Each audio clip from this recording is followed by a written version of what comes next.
Vendor Ops, leveling up your vendor management.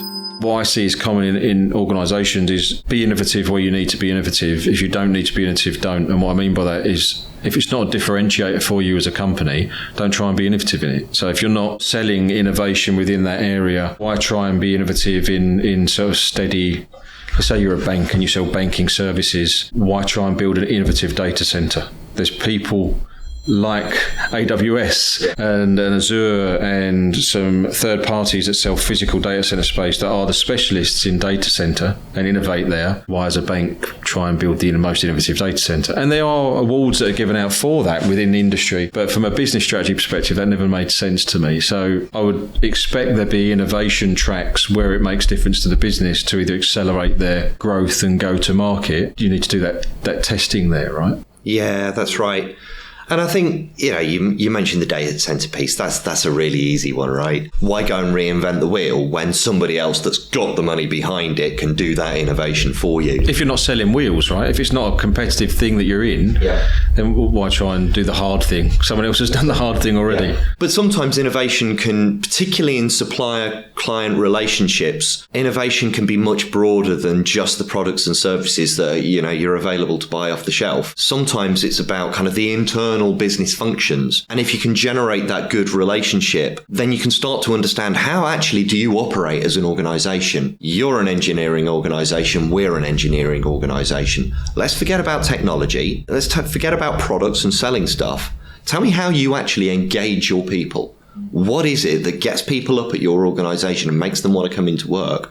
That's a much more valuable conversation that can lead into innovation into a whole bunch of different areas from a kind of business process perspective than is wider than the technology that you're using to kind of underpin that. And, bringing that then into the kind of hands of an end user, we all want to experience something that's new. How many times has Facebook and all the rest of it kind of changed the way that we engage with that type of technology? And so, we're getting younger and younger generations come through. Everybody wants to see something slightly different, more akin to kind of what they're used to doing in their personal life. Consumerization of IT, yeah. Exactly. So, there's innovation that you can bring from so many different angles. So to unpick that slightly, so is that something that you, in your experience, you've looked for in a partner in the past, which is we're going out for a product and service, and that's a known, right? That's the reason you do the sourcing exercise. But then when you look to really assess and partner with that organisation, do you look at the value they can bring and the value add outside of the product and service, which is a given? So I mean, what you were just articulating there is they might be experienced in a certain area. You used engineering as an example. Maybe all their process and their engineering processes, we can borrow that and apply that to what we do. And then for what would cost you a lot of money in consultants, engineering sort of level consultants, you'll get value from that to go quicker, faster. It's not necessarily aligned to the product you initially bought from them. Have you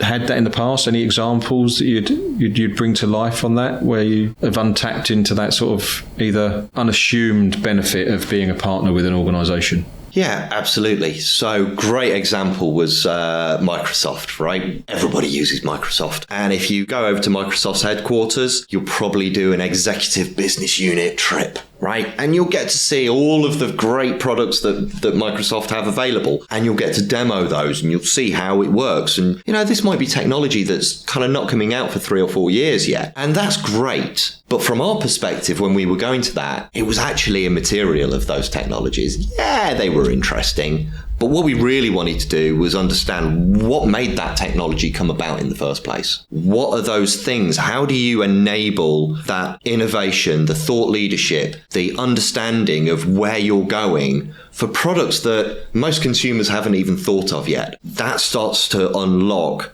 a much deeper, richer conversation that you get value out of. As you say, you can spend thousands working with a whole bunch of consultancy organizations that can give you some insight into that. But I much prefer that kind of living, breathing, real world examples of the things that went well, the challenges that you had along the way, and learning from each other. And a great partnership relationship is about that learning experience, trusting each other that experience, that insight that you've been able to get isn't then going to be kind of used for wrong purposes, and it's not going to get that out there into kind of the general population because it's all IP at the end of the day. So yeah, that's what I look for in a great relationship. Now, it takes certain products, capabilities, business cases, all the rest of it to need that additional insight. And you've got to warrant having to put that time and effort in. And that's where, again, we go back to kind of supplier segmentation and the Krajic model. They're all great, but you've got to look at it from both sides. You've got to look at what's in this actually from the supplier's perspective. Why do they want to engage with me? Is it just about bottom line revenue?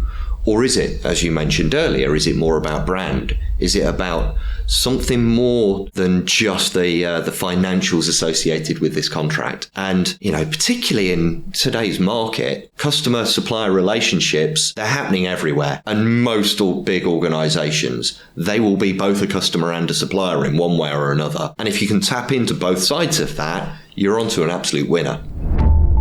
To keep up with the latest vendor ops news, subscribe here and follow us on LinkedIn and Twitter. Links in the description below.